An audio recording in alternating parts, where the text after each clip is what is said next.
Right, and hope you are all well, because the non-league Natter is back, and I can't believe we've done 4 episodes already.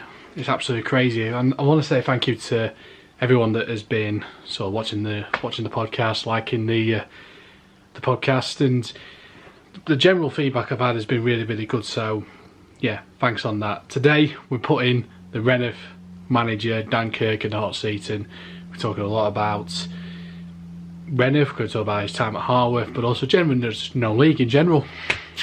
So yeah, without further ado, take it away, Dan. It's all yours. Dan, we're in the fantastic clubhouse here at Rainworth as well. I mean, nice summer off. Have you had a chance to actually sort of relax after the season? Absolutely not. I've literally, since the final day of the season, I've just been constantly on it. I spoke to a few lads. I mean, it's obviously work and stuff. I'm not been able to get around every single person yet, but I've spoke to some of the lads, and then I've been doing a lot of work kind of behind the scenes, trying to prep us ready for next season as well, to be fair. So yeah, I'd love a day off. I've told my girlfriend we're probably not going to get a chance for a holiday yet. So yeah, so it's pretty much all go football at the minute. I was going to say, how's she taking that? Yeah, she loves it, mate. Yeah, she loves football. I will squeeze a couple of days in with her, but no, it is pretty much all football this year. Obviously we'll probably get into it later, but this is the first year that me and Ash won't be together as well. So I feel like it is all falling down on me to make sure everything's prepped and ready to go, ready for the new season, really. Because you've been with Ash a long time as well, and how do you feel like, like I say, you've been together a long time as well, how do you feel like it's going to be, being sole charge and also just that dynamics that's going forward? Well, obviously, I've learnt a lot from Ash. Like even though he's stepped away from the football side of things now, like we're still really good mates. So he's still probably, you can lean on him every now and again if need to. But I'm looking forward to the challenge. Obviously, I probably have a different idea of how I want to play. Hopefully the lads will buy into it a little bit. But yeah, I am looking forward to being the one that's solely responsible for how things go. That way then, if things do fall flat, there's no one else to blame other than me, really. So I like that pressure of, right, it's your team, it's your problem, you need to sort it. And then if I'm not doing it, I'll hold my hands up and know that I'm not good enough to do it anyway. So yeah, so that's kind of my thought process behind it all, really. There's been a lot of managers I've spoken to, and they talk about the pressure as well, and some people do like it, they love it being under pressure as well. How do you find the pressure as well, being under as well? And you've been in some decent clubs as well. I think the pressure is fine. I just think we have to be understanding of what we want to achieve. In my opinion, we can't just put people under pressure for the sake of putting people under pressure. I think you have to look at the club that you're currently at as a whole. Is that club deserving of the pressure that you put on the manager? Should it be punching higher than it is? Like I feel like currently we can class this as a bit of a rebuilding club for the time being. What pressure comes with that? Staying in step 6, more than achievable, easily achievable, even after a bit of a shit show that we had last season. In some respects, like the middle part of the season were terrible. We stayed in the division comfortably. So I think the pressure's fine. I'm more for it, and I think the more pressure you get, the more successful you've been as well. So I'd love to have full pressure, because if that's the case, then I know that I'm doing really well. So yeah, so your Harworth days then, because you spent a lot of time there as well. It's got a really good sort of youth, great youth system as well. When you look back at your time there with Ash as well, how do you kind of sum up those years?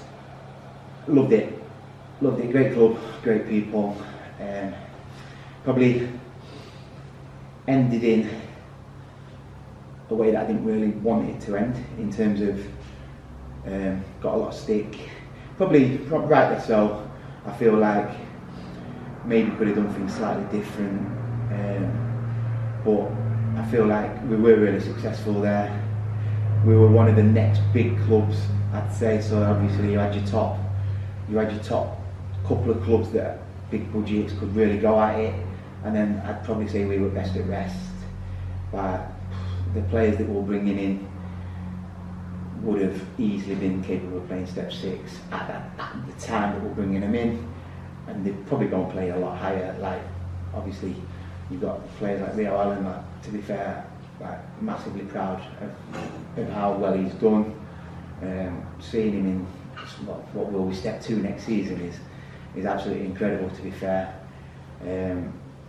Even like players like Bailey Lowe doing really well at Durn, Callum Brooks, what a guy, do you know, like left us, came to us, kind of, we gave him everything we could, we paid that, to be fair to him, and then moving on to Wakefield, Clay Cross, like he deserved the league title like he got last season. So yeah, I think Harworth, great club, great people around it. Always look out for the results, always will. I think I'd love to see him back in step 6. Obviously slightly harsh that they didn't get a reprieve on the year they got relegated. So yes, I would like to see him back there, and I think especially like people like Johnny and Bren, they deserve that, to be fair. With the amount of effort and time they put into it, like they deserve success. There was a couple of great sort of games I remember seeing that, because it was the first sort of season I remember after COVID, that 21-22, where there was some really good clubs. Your Refuge United, Thorn was in there, Clay Cross was in there. I remember saying you and Dinnington and Gladwell were the best of the rest as well. Has that been kind of the strongest league that you've, in your manager, been in coaching and managing, been one of the strongest leagues you've been in? I think step 7 is the hardest league, if I'm honest, because you can only ever get one team promoted, and that don't go necessarily down to just winning the league. I think you've got to have everything in place. So there's so many teams that are attempting to get promoted to win the league. So you'll always get teams that are signing players big money, which fair play to them. If they've got the money, go out and do that. I'd do the exact same. But they're all chasing that one spot in the hope to get promoted. So I think, yeah, step 7 in that Central Midlands North especially. I have been in the South, but I think the North is I'd say in a whole, a much stronger league in my opinion. And that one season, yeah, Dinnington, Refuge United, Thorn, Clay Cross. The season before that, Newark Town, unbelievable league, yeah, really, really tough. Yeah, it was great to cover as well. There was some great. I remember one of the games I remember seeing was Clay Cross came to you. I mean, I think they just lost to Newark, and I remember you beating them 4-1 and beating them very convincingly as well. And I remember laughing. I think it was you or Ash were laughing when. Thank you very much. I think you put your centre half up front, and he scored the 4th goal. I mean, looking back on those days, it was so great. I mean, and like I said, I think if you'd have had another season or a season after that, do you think confident-wise you would have got yourself into step 6? Yeah, I mean, I think at the time they were probably, obviously football's a journey, and I think the players were on a journey with us, but I do think their journey would have advanced anyway. So I think maybe would we have kept hold of the players for another full season? I'm not sure. Yes, they followed us to Rainworth, but would they have gone somewhere else? So I think maybe it's hard to think, yes, that next season would have been a much more successful one. However, I know the season when we left, we were flying as well, to be fair. We left them in 3rd, I want to say. So we were absolutely flying. So I think, yeah, I'd like to say that all the players would have stayed, and yes, the next season would have been unbelievably successful, and we probably, hopefully, would have got promoted. But as I've said, football's a journey. We had the opportunity to further our journey, and it's something that obviously I want to go and manage as high as I can. So an opportunity that I felt like we had to take. But yeah, I'd say we had a massive chance of getting promoted. The league were probably starting to get a little bit weaker as well. So it would have been good to see what we could have done. Do you feel with step 7 now, certainly maybe the last season, where I don't feel like, you know, when you've got Donny City that won the league, Dinnington had come a little bit short as well, and Hatfield finishing third as well. And do you feel like, in your opinion, that the FA needs to have a look at maybe step 7, because it seems to be like, probably since COVID, there's been a bit of a bottleneck of teams coming up. I think the FA have killed it slightly by removing it from the pyramid as such, making it a bit of a feeder league, because you'll always have 4-5 teams that I think will chuck every resource they've got at it, and unfortunately there'll only ever be one team promoted. There's never a lot of teams relegated from step 6, so I do feel like the FA do need to look at it in that sense. How they do it, I'm not sure, but it would be nice to maybe see. Especially, I can't speak for other leagues, but I know Central Midlands is probably the strongest step 7 league around, to be honest. So, but even looking at this year, Donny City, Dinnington could have both got promoted. You know, they could both go and play NCL football now as they are, and I don't think neither of them will look out of place. So yeah, I do think they need to look at it. How the FA do it, I'm not sure. I do think it needs revisiting. Like when they removed it from the pyramid and made it a feeder league, it was always going to be difficult then.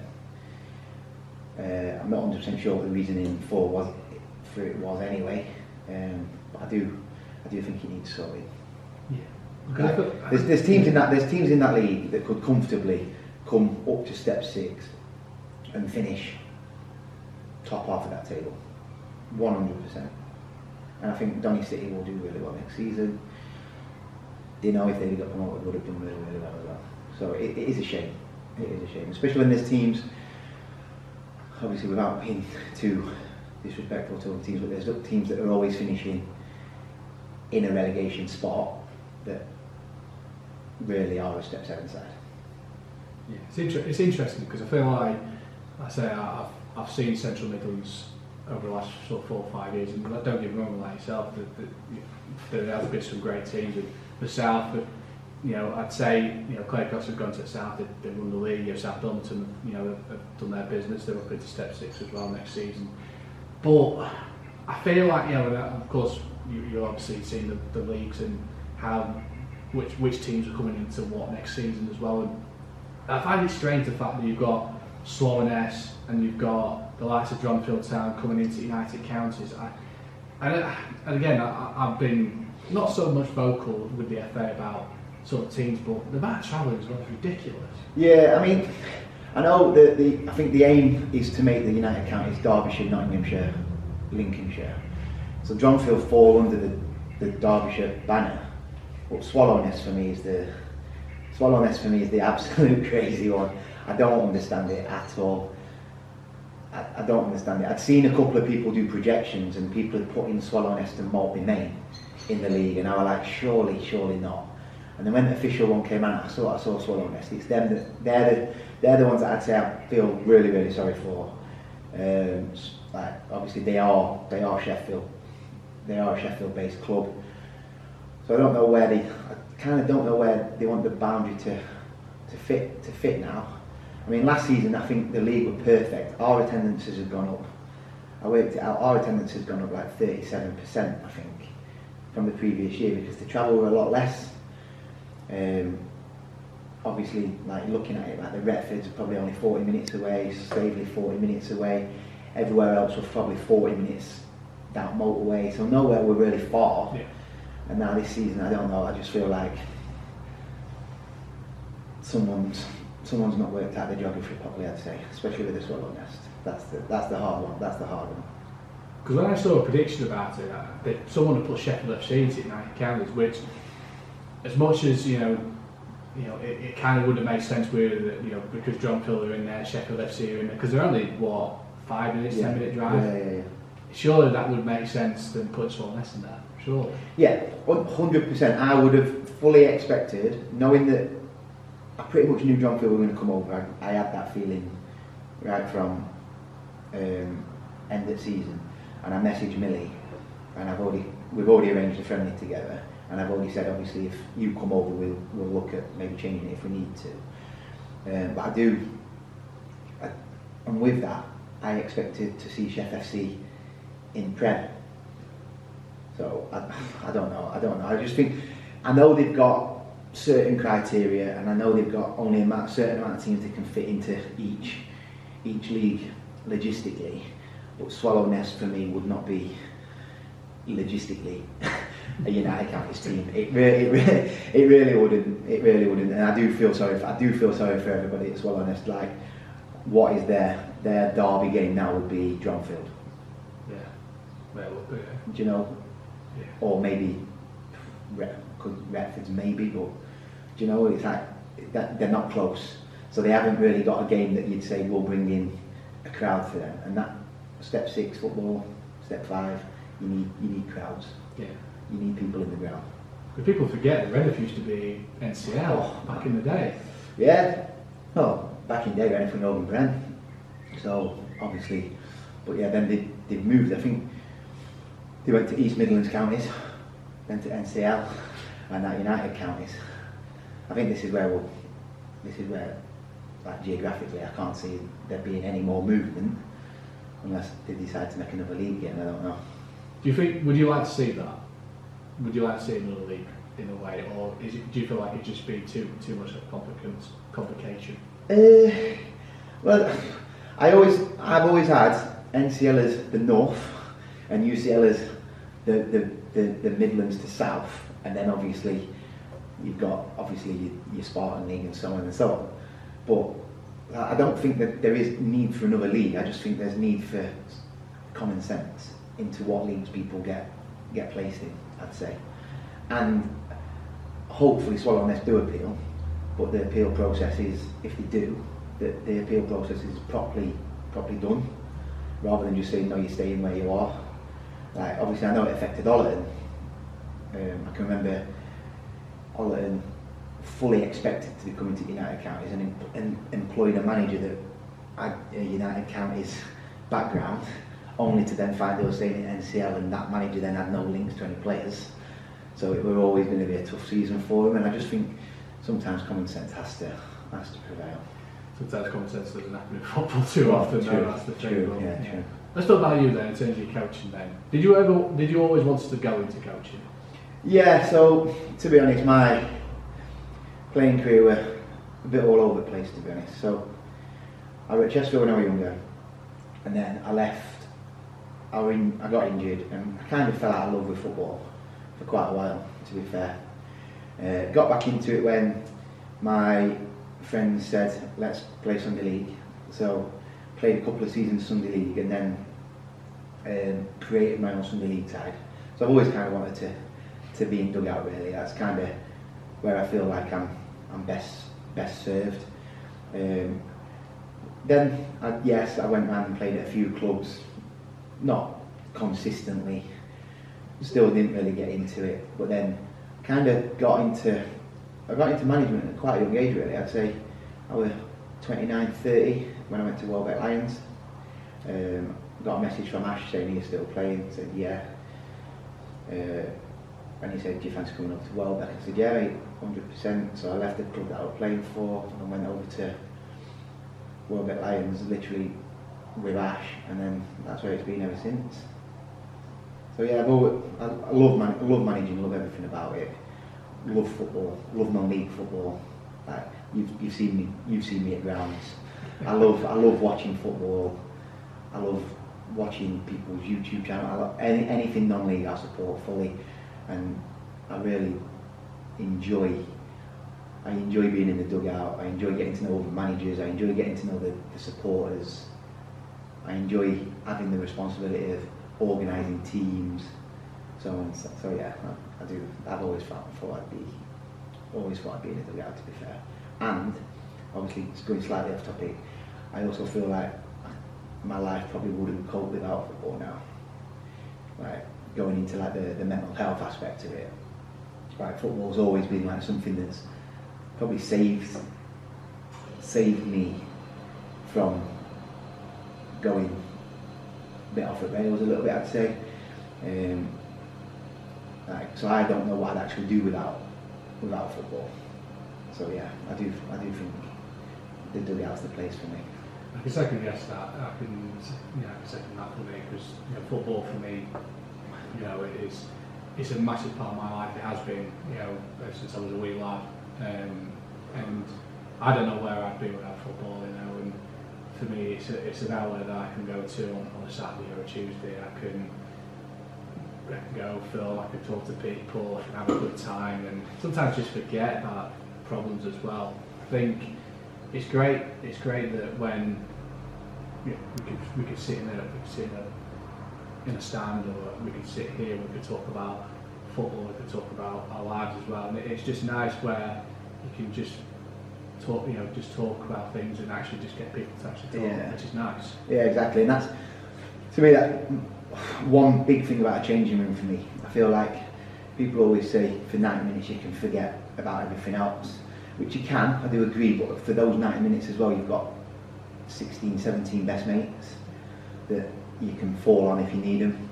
And I think a lot of people that maybe don't play football or don't play sport don't understand the impact it has on you as a person, people's mental health, and just the whole, like, I don't know, even obviously physically, the fitness part of it, but yeah, for me, like, it has been an absolute godsend. I don't think without having an outlet of football, COVID lockdown would have been as great as easy as it was, and you really realise how much you miss football when you haven't got it, and that kind of made you realise as well, like, oh bloody hell, like literally my life is Saturday football, Tuesday training, Wednesday training, like whatever it may be. So yeah, that's my like kind of understanding of what football is really. I feel like people don't know the game, or don't really understand where, even as fans and even as coaching staff and players, I don't feel like people understand the, as you just touched on there, about people can go there, support the team, and we say make friends and talk on a Saturday or Tuesday or Wednesday or Friday or whenever it may be. I think there's that stigma of, because it's football, because it's a sport, etc., but people don't understand that. But do you feel like, from your coaching days where you've been in the dressing room when you first started to now, have you seen, you talk about mental health, have you seen like a massive change in the massive, landscape? I'd say, in terms of people's emotional states, I'd say yes. I think people now are a lot more open and able to talk about things. I know when I was a younger footballer, it would always just get on with it, just deal with it. It's football. Play football. Get back to life after. Whereas now I do feel that I've walked in changing rooms many times, especially since COVID, and I've heard people asking how people actually are, rather than just saying like high five. Do you know what I mean? Like, people are actually physically saying, "How are you, mate?" And yeah, so I do think it has. I do think the whole landscape of people's emotions and mental health and stuff has definitely changed. Definitely. Do you think more so with the kind of the senior players, or have you seen it more in terms of the younger players sort of trying to make a break out of it? Yeah, I'd say probably your younger players are better at it than a senior player. I would say from what I've seen, I think senior players can still be stuck in their ways a little bit. But yeah, we've got a lot of like nice young footballers at our football club currently, who are very considerate and compassionate, I'd say, and I do think that will also help them in their football career. But yeah, that's what I think. I do think the younger ones seem to take a little bit more responsibility about how people are feeling, which has enabled me to learn that you also can't go into a changing room and start throwing things about all the time. There's a time and a place for that. Don't get me wrong, I have done it. There's been a couple of times this season I've had to go and like raise the volume in there. But I do think, as a whole now, it's better to talk and to treat people as an adult rather than screaming and shouting all the time. Have you found, like, as well, your man managing skills has changed maybe since COVID, where, you know, even like the younger players you've worked with at Harworth and also here at Rainworth as well, have you kind of know what players, you know, need that arm out and all that? Yeah, so there's definitely players that I 100% know need a little bit more love. There's a lot of players that I know you can just tell truth, like 100% truth to, and that they'll take it.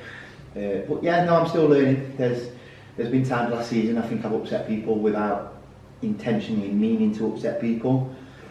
A couple of players have left from probably how the reactions have been towards them and stuff like that. So for those, I'm obviously still a little bit regretful for. But yeah, I'll always learn. I don't think if any manager or anybody that plays football or involved in sport says they're the finished article, then they're lying anyway, aren't they? Player recruitment then for yourself, then when do you actually look at players for next season? So starting the season before, so I think during the season you're always constantly looking at what players you can find to improve what you've currently got. This league is, as people have probably mentioned to you before, but I would say this league is a very fit league. So you've got teams such as your Nottingham teams that constantly just run for 90 minutes. So you're always trying to find ways to recruit players that can kind of match up with that. So can you find players that are just as fit as them? Can you find players that are better than them? Can you find players that are currently better than yours? And then you use this kind of off-season bit, which hasn't been an off-season because I've not stopped yet. But you use this off-season bit to try and, that's where you try and then get them to come and sign for you. So my phone for the last 2 weeks has probably been red hot in terms of in and out messages, but you never actually know what you've got until, I would say, final game of pre-season, and then hopefully that's what the players that I have got at that point I can take into the league campaign and don't have to worry about bringing anybody else in. So yeah, so definitely for next, I would say for the next 2-3 weeks, it'll be manic trying to get players, trying to get the right players, players that aren't, as I've previously discussed, that's players that aren't motivated just by money, but players that are motivated by wanting to do well, wanting to play for me, and just wanting to improve themselves as people and character and footballers. And I think once you've got the dressing room right, you don't have to go too much further than that. I've seen loads of teams win the league on just a good dressing room. So yeah, that's kind of my approach to signing players, but also how and when we start doing it. Hopefully one day you'll see a trophy in that cabinet. Hopefully. Hopefully. There's some of them do need replacing, to be fair. Yeah. They are slightly old. So it would be nice to get a nice new one in there. No, yeah, belongs back to the cabinet, but yeah, let's talk about last season then, because there's, you know, we were talking about off camera about, you know, alright, you stayed in the league for another season, but do you feel like, would you say it was quite an up and down season, to maybe put it lightly? Yeah, 100%. I think the start of the season, so we had a really good pre-season, picked up some really good results. Obviously I know it's pre-season, so you don't really go by anything on, but we picked up some really good results, played really nice football, like developed like really good patterns of football and stuff. Started the season really, really well actually, to be fair. Top half at the table for probably a good up until November, I'd say, and then we hit an absolutely horrific patch of form. Hands up wasn't good enough. Fully aware of that. I'm fully aware if you don't pick up any wins in 16 games, that's That's not good enough by any stretch of imagination, but there were a lot of outside factors as well. So I think the season as a whole was very up and down, both on the field and off. Not one person's to blame for that. I feel like everybody involved in the club can have some form of responsibility. Me, myself, the players, the committee, everybody can have some form of blame. However, we did finish the season really strong. So, as always, we always seem to finish the season really well, to be fair. So we did finish it really well. We pulled the budget halfway through the season, which were a real test as to see what players really cared. And luckily, I would say we didn't really lose too many, to be honest. So I knew going forward that I could trust the players that we had, and they kind of went and got some good results for us, to be fair.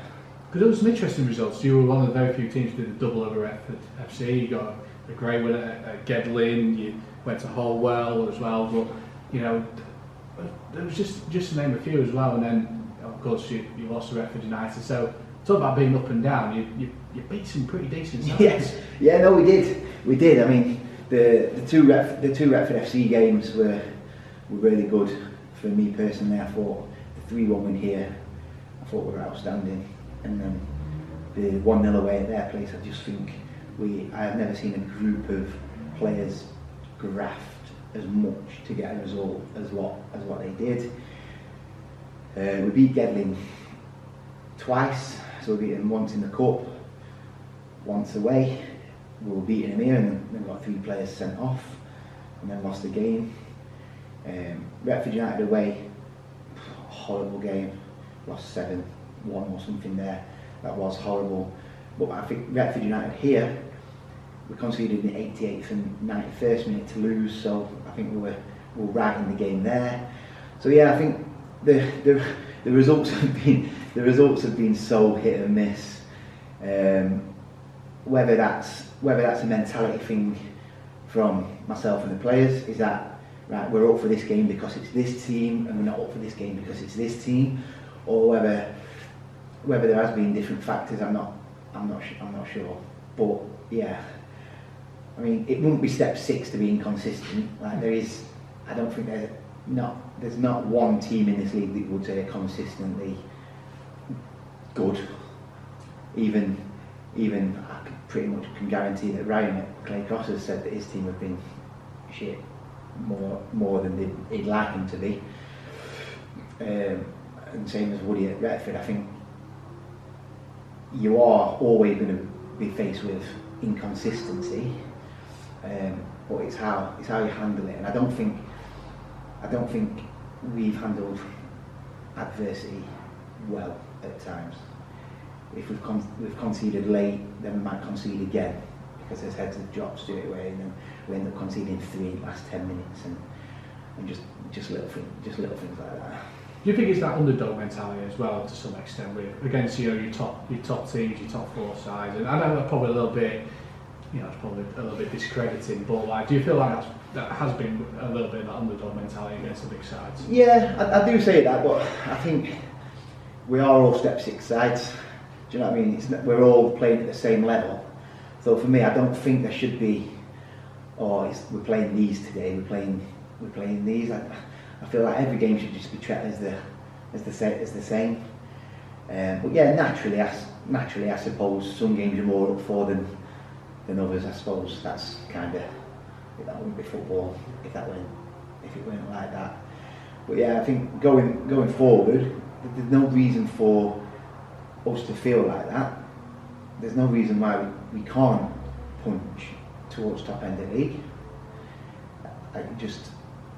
It is. I think we had a very young side last season, or a very inexperienced side. So even like the older lads have still not played lots and lots of games at this level of football.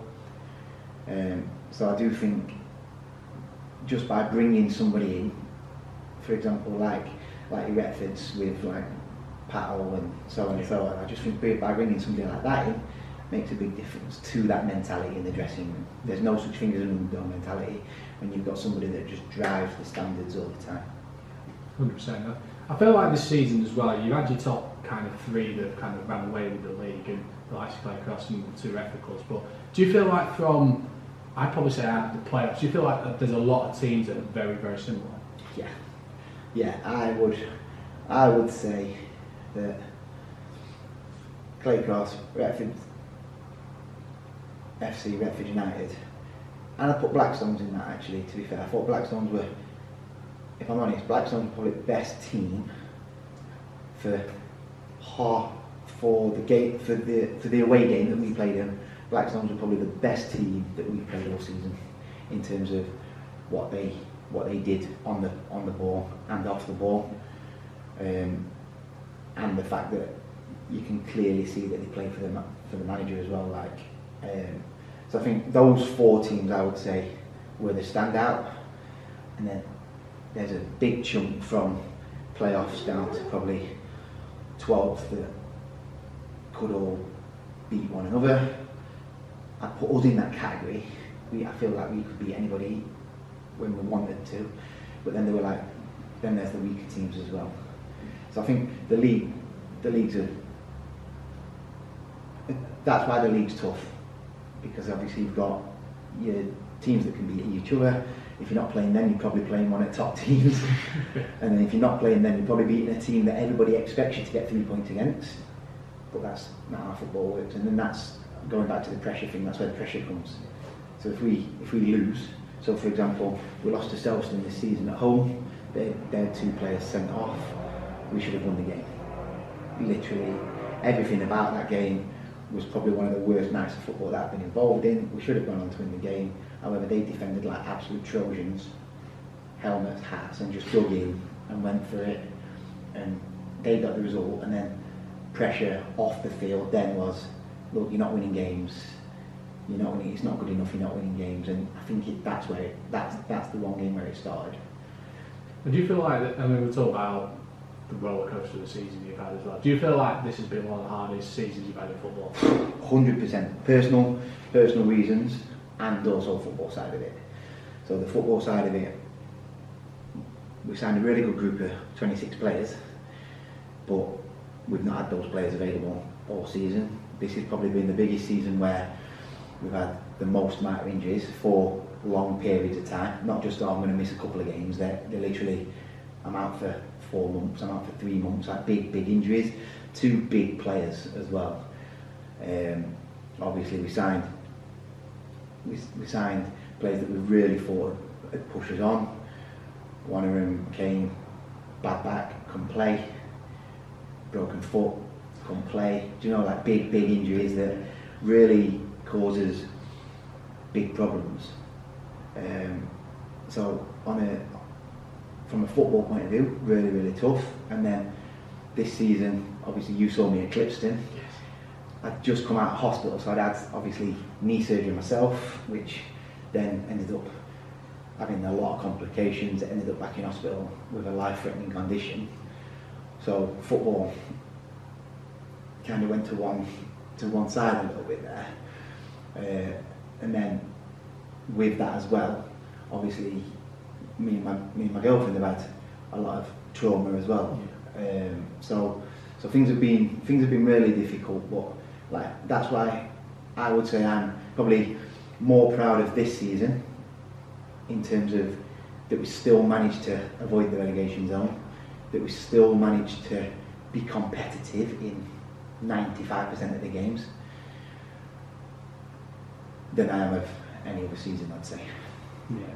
And I feel like, do you feel a lot of the stuff, when you actually kind of reflect now about it, do you feel like, what sort of things have you kind of learned, and also has it made you a lot stronger as well going forward in the future?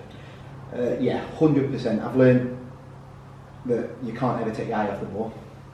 Like, that's one thing that I feel like, because of the things that had happened last season, we kind of just took his eye off the ball, let the standards slip a little bit, and then like, as much as I love my players, and I'm sure managers agree with this, if you give footballers an inch, they'll always try and take the mile, so to speak. So I feel like we have took his eye off football a little bit.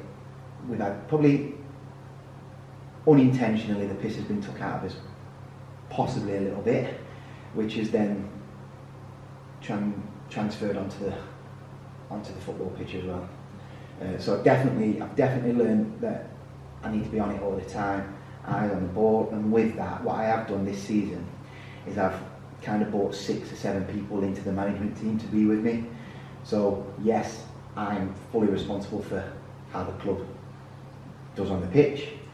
I'm the decision maker, but I've now got 6 or 7 people that are all like, I can do this, I can do that, I can do this, which means that there's no slipping of standards. So I've definitely learned that the more people there are, the better it is. And I'd just say that if there's ever been any doubt about myself, especially from people outside of Rainworth or even within Rainworth, that I 100% can do this job and be very successful doing it. That's what I'd say. No, watch this space then. Because I remember going to that Clifton game, and I remember thinking, I didn't vlog the game, but I was watching the game and I thought, there was large parts of the game I thought you were outstanding. I can't, the number 10, I can remember his name, he played off the left. Brooksy, that was it. I thought, if you just had a goal scorer that could finish the chances, you'd have absolutely battered Clifton that night. Yeah. And that been that story of the season as well. Yeah, pretty much. So, pretty much we've played with, I'm going to say, a false number 9 all season. He's done a great job, to be fair. So Brooksy played as a centre forward. He's not a centre forward. Brooksy's a very attacking midfielder, a winger. He's a phenomenal footballer, but not a centre forward. Not a centre forward in this level of football, anyway. In terms of, have you got somebody to hit the ball to and hold it and get players in around you? Then obviously we played with another centre, like Mossy, who as captain, he went and played centre forward for us. Again, did really well, but not a centre forward. The centre forward that we did sign, I spent the season out injured. So it's just been one of those seasons really. And I do think, yes, in many games, if we'd had a centre forward, we'd have put games to bed comfortably. We play a nice, I would say, a nice brand of football, where it's not always like tick-a-tacker. It is direct at times, but it's not always direct as in that we're going to lump it from back to front. So I think with that, with a nice centre forward in that team, we would 100% have won far more games than we did. And to say that, we've had 6 different goalkeepers this season, which also doesn't help. Dan, it's been a pleasure to talk to you as well. I mean, talk about the future then as well with Rainworth. Well, I say we were talking about it off camera actually. That you've got a lot of exciting things coming up. Then where do we see the club then going in the future? Yeah, so I'd like to think that if I do leave the club, I've left the club better. So I'm trying to just push the football inside of it a little bit. So we've got a new under-18 side coming in this season. We've got a lot of people doing a lot of work to bring in like a junior section to help us with that. And pretty much a lot of local players coming in, whether it's like under 21s or under 18s. So I do think in terms of the future of the club, from the footballing side of things, it's looking healthy, it's looking a lot better. And then obviously the work that I've been doing off the field is I've currently been editing the programme, so I've been designing the matchday programme, so I'm looking to get obviously sponsorship within the programme. I've been contacting a lot of businesses to see if we can get them back on side and bring in sponsorship in terms of advertising boards, and also just trying to get the local community back on side.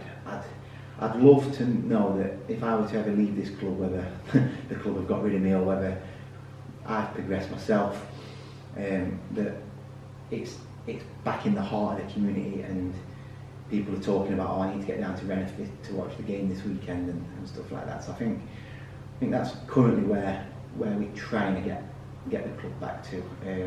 We have got space for people to come join the committee, so if there are any football people out there that just want to get involved and just see if they can do anything to help drive us forward, then feel free to drop me a message. And any local clubs wanting to come and get involved, or local businesses, then again do the same. Message me, and I'm sure that there's something we can find for you. Because definitely, I think when I spoke to Lynn as well at Alderton, I think it's great to see the football club back in the community as well. And I think for a lot of these areas as well, where ex-mining areas, I think football has been a massive sort of outlet. And we talked about mental health as well, but in terms of football back in the community, do you feel like that's one of your kind of, like you talk about when you do move on from the football club, that you've gone, right, I've got, I put the football club back in the community? Yeah, I'd love that. I mean, in an ideal world, obviously, it always gets mentioned that there's no local players playing. But I do think, one, obviously we've already spoke about it, there's such a big pull of teams around here that you're not necessarily going to sign for your local club just because it's your local club anymore. That's not how football works anymore. But the obviously the invitation is there for local players to come and join us on 15th when we get back to pre-season. Would that then bring in more people in the community if there's local players playing? Who knows? I don't think necessarily it will, but I think what we'll do is by, as I said, just by re-engaging the community, so inviting people down to come and watch us play, spending money in local businesses to allow them to come and spend money in ours, and that, to me, that's the way that I think we need to do it. And then the local players is a bonus. Definitely. Dan, it's been a pleasure, mate. Great to have you on the podcast. Nice one, mate. Thank you very much. There we are then. A big thanks to Dan, who took his time out to talk to me. I mean, we chatted a lot, to be fair, and yeah, like I say, it was really, really good insight to his life, into non-league and management and football in general. And like I say, this is what the podcast is all about, and the non-league Natter rolls on. If you enjoy the podcast, drop a like, subscribe to the channel. I want to say a big thank you to our sponsor, of course, MKS Ground Care, who look after me and look after the channel. They've been supporting it throughout the year, so big thank you for them. If it wasn't for them and you guys watching the videos, we wouldn't have a channel, that's for certain. But yes, we'll see you in the next podcast.